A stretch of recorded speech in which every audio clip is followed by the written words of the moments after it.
तिथल्या अमेरिकन मुलीशी लग्न केलं, त्याला नाही जमत. त्यांच्या मिसेस कधी गेल्या?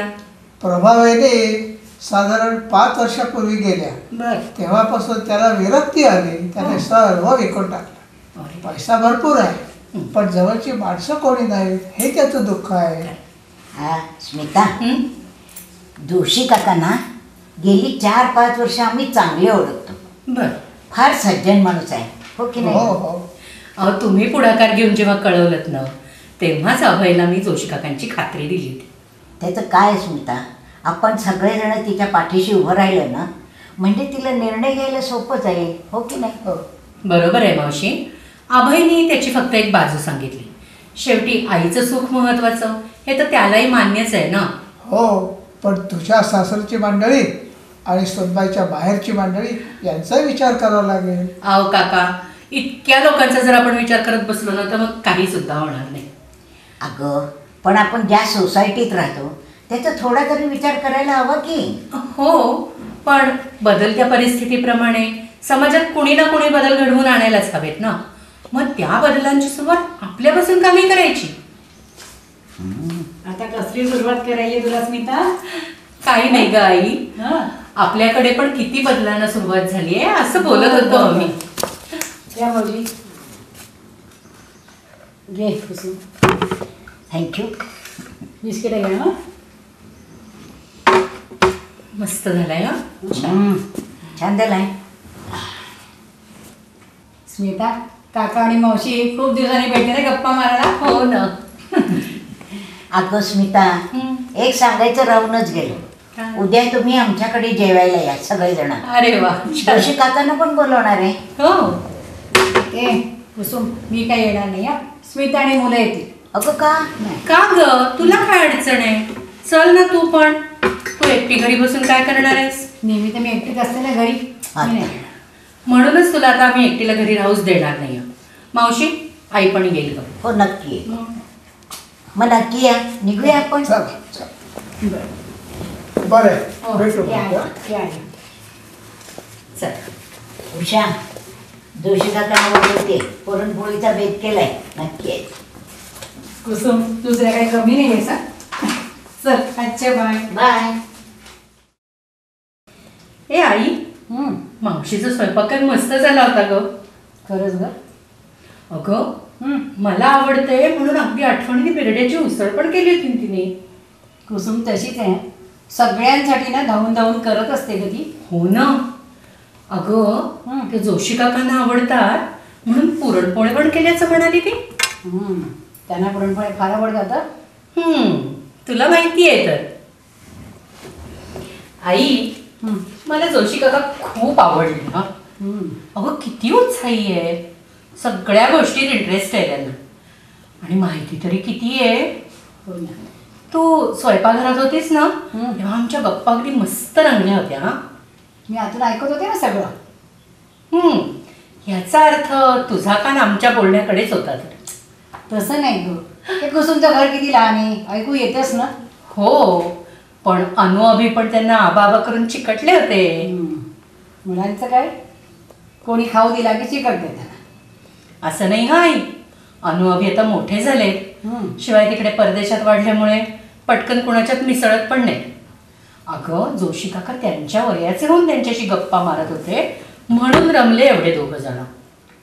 स्मिता, मी आले, मला एक फोन करायचा आहे. असं काय गाई? आले 2 नाही, हे बघ, कालपासून मी बघते जोशी काकांचा विषय काढला की तू एकदम गप्प गप्प होतेस. असं का? माझ्याशी पण धड मोकळेपणाने बोलत नाही. आई, काय झालं ग? बाबांची आठवण येते का? हे बघ आई, ह्या वेळेला ना बाबा पण आता तुझ्या पाठीशी आहे असं समज. म्हणजे आता आमच्यासारखंच तू सुखी व्हावंस असं बाबांना पण वाटत असणार की नाही? सुखीच आहे का मी? ये बस. अगं, तू सुखी आहेस पण एकटी आहेस आणि हे एकटे पण तुला सोसवत नाहीये याची आम्हाला जाणीव आहे, म्हणून तर आली आहे ना मी. तू काय ग, 3 आठवडे राहशील आणि परत जास. मला एकटंच राहायचं ना परत. म्हणूनच तुला आता यापुढे एकटं राहू द्यायचं नाही असं आम्ही ठरवलंय.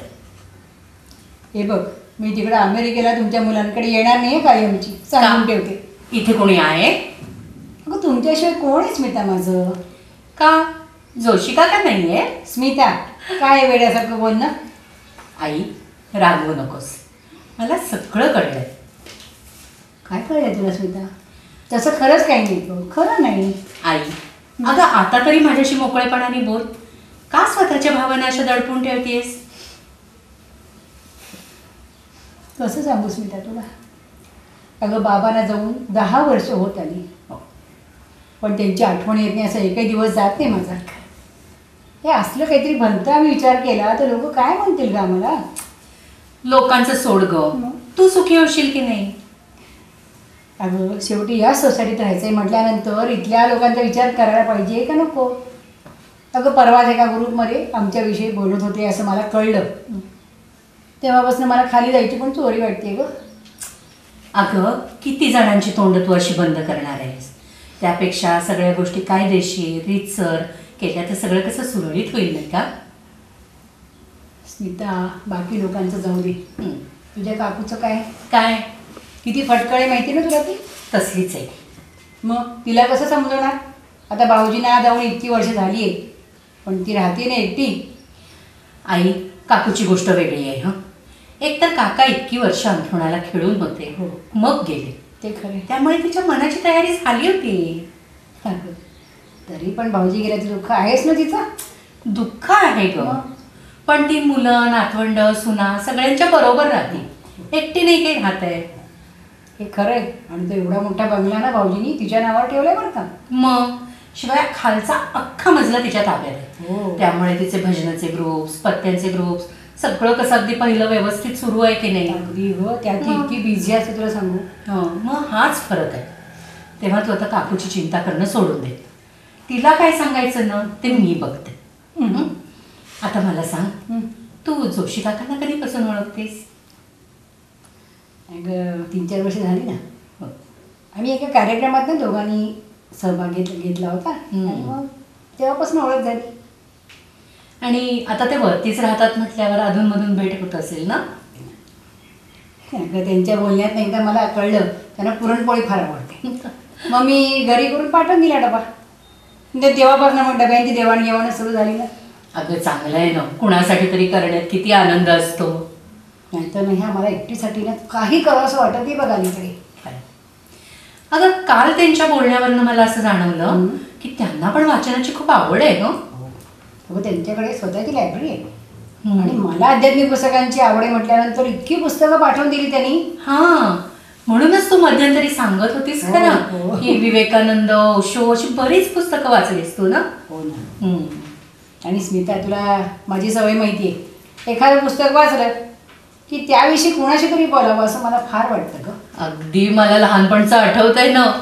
अगं तू आणि बाबा एखादं पुस्तक वाचलं त्याच्यावर इतकी चर्चा करायचा. खरंय. आणि काही चांगलं असेल त्यातलं तर आम्हाला दोघांना पण सांगायचं. आपल्या रात्री जेवणात तर किती गप्पा रंगायच्या नाही. हो ग, आपली डायनिंग टेबलवरची मैफल तर आपले हात वाळून जायचे तरी संपायची नाही. हे सगळं संपलं नाही आता ते. खरंच स्मिता, ते दिवस आता आपल्याला परत कधीच येणार नाही. पण काय होतं ग, अजून एखादं पुस्तक वाचलं की मग कोणाशी तरी बोलावं असं वाटतं ग. मग त्यातून आमचे फोन सुरू झाले, चर्चा सुरू झाल्या. अगं मग चांगलं आहे ना, ही आवड पण तुमची सारखीच आहे तर मग.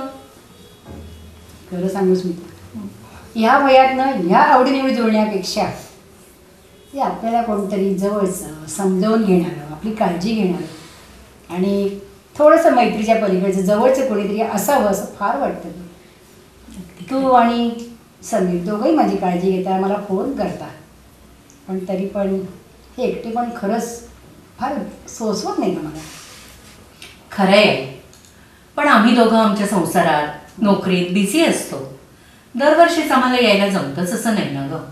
अगं माझी काही तक्रार नाही त्याबद्दल. हो, तुम्हाला तुमचे संसार आहेत आणि देवाने मला ना भरपूर दिले. हो ग, म्हणूनच म्हणते तुझी तब्येत छान आहे, आपल्याला पैशांचाही काही प्रॉब्लेम नाही काहीच. तर आता ह्या पुढचं आयुष्य तू जोशी काकांच्या सोबतीने खूप आनंदात घाल, तसा आता निर्णय घे. स्मिता, ते इतकं सोपं नाही आहे ग. का? अगं तुम्ही एक आम्हाला समजावून घेतलं म्हणून बाकी लोक आमची मनस्थिती समजावून घेतीलच असं थोडंच आहे. या वयात काय म्हातारतळ लागलं असं म्हटलं तर काय करणार आम्ही? अगं आई, तू हा निर्णय घेतलास म्हणजे तू काही बाबांना विसरलीस असं होत नाही. छे बाबाने कशी विसरेल मी? अगं काळाप्रमाणे प्रत्येकालाच काही ना काहीतरी तडजोड करावीच लागते ना. आणि खरं सांगू का, स्वतःच्या मताशी प्रामाणिक असेल ना तर समाजाचा फार विचार करायची गरज आहे असं मला नाही वाटत. हो. किती ग माझी मुलगी समजूतदारपणे बोलते. हा आता तू जरा आराम कर आणि मस्त निर्णय घे. मी जरा मावशीकडे जाऊन येते. परत कशाला आता? अगं काहीतरी काम आहे म्हणाली ती. हा ती म्हणाली जरा 5 मिनिटं येऊन जा. हे पण आता लवकर ये. हा हो. आणि हे बघ मुलांना पण हाक मार. हो मी इथंच वाचत बसते, लवकर ये. नक्की. हो.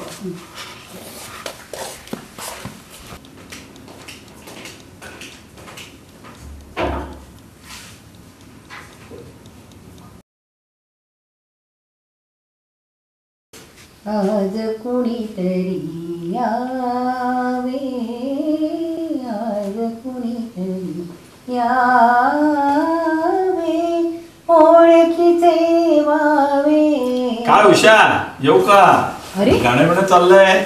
तुम्ही तरी आलात. स्मिता आणि मुलं घरात नाहीये. माहितीये मला, म्हणून मुद्दाम आलोय. हे काय नवीन आता? बसा नाही या. उषा, तुझं घर फारच सुरेख आहे. ही काय बाजू मला तुझी माहिती नव्हती. हा तुम्ही पहिल्यांदा आलात ना माझ्या घरी? हो उषा, मी तुझ्याशीच मुद्दाम बोलायला बरं का. हो. मनोहरनं मेल करून हा. आपल्या मुलांना कळवलंय हे तुला कळलंय ना? हो.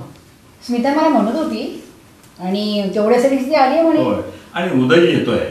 बरं. आणि सगळं जर ठरलं तर समीर येणार आहे असं स्मिता म्हणत होती. मला कसं तरीच वाटतं हो हे सगळं. आपली मुलं काय म्हणतील आपल्याला? खरं सांगू उषा, उदयने मला यापूर्वीच सुचवलं होतं बघ. तुला माहिती आहे ना, माझी सून अमेरिकन आहे. हो. प्रभा गेल्यानंतर मी त्याच्याकडे 5-6 महिने राहिलो होतो बघ. बरं. राहिलो होतो खरा, पण खरं सांगू अगदी कंटाळून गेलो. हो, तुम्ही मला बोलला होतात मागे. आणि प्रभाताईंना पण खूप त्रास झाला असंही बोलला होता तुम्ही. अगदी खरोखर तिने फार यातना सोसल्या बघ. मला तिचं दुःख ना अगदी पाहवत नव्हतं. पण अमेरिकेला नेऊन सगळे उपचार करून बघितले, पण काही म्हणून काही उपयोग झाला नाही बघ. जाऊ दे ना आता. त्या जुन्या गोष्टी आठवून तुम्ही स्वतःला कशाला त्रास करून घेता आता? खरं आहे, मी माझा बंगला विकून, मुंबईचा बंगला विकून इथे राहायला आलो खरा. थोडा साशंकच होतो, पण इथल्या समवयस्क लोकांच्यात राहून मात्र प्रभाच्या वियोगाचं दुःख हळूहळू कमी होत गेलं. तुम्ही म्हणताय ना ते अगदी खरं आहे. पण मलाही इथल्या लोकांनी इतका धीर दिला, नाहीतर यांच्याशिवाय जगण्याची कल्पनाच मी करू शकत नव्हते हो. प्रभाकरला मी नव्हतो काम करत. फारच छान माणूस, सगळ्यांच्याच पुढं काम करायचं बघ. आणि इथे आल्यापासून सगळ्यांचा आवडता झाला होता. हो ना, म्हणून तर मला निर्णय घ्यायला जड जाते. शेवटी आपल्याला इथंच राहायचं आहे ना. म्हणूनच म्हणतो उषा, हां. आपल्याला दोघांनाही एकमेकांच्या आधाराची गरज आहे. असा मनावर ताण ठेवून जगत राहण्यापेक्षा आपल्या मुलांच्या संमतीने एकत्र राहतो नाही का चांगला. आणि दुसरं असं आहे की मला तू माझी पत्नी म्हणून माझ्या घरी मानाने यावंस असं वाटतं बघ. मला हे कळत नाही का हो? मलाही तुमच्या प्रेमाची गरज आहेच ना. मलाही ह्यात एकटेपणा सोसवत नाही आहे. तर मग निर्णय पक्का तसं आपण मुलांना सांगून टाकलं तर. माझी काही जीभ रेटत नाही आहे त्यांना बोलायला. आता मी आहे ना. हो, तुम्ही बघा. पण उषा, आपण निर्णय घेण्यापूर्वी मला एका महत्त्वाच्या गोष्टीवर तुझ्याशी बोलायचं आहे. बोलू का? ती कोणती? हे बघ, भावनिकदृष्ट्या जरी आपण एकत्र आलो असलो तरी व्यावहारिक दृष्टिकोन सोडून चालणार नाही बघ. म्हणजे काय? हे बघ, तुझे सर्व आर्थिक व्यवहार अगदी स्वतंत्र राहतील. बरं. तुझ्यानंतर तुझ्या मुलांनाच तुझी इस्टेट मिळेल तसं तू विल कर.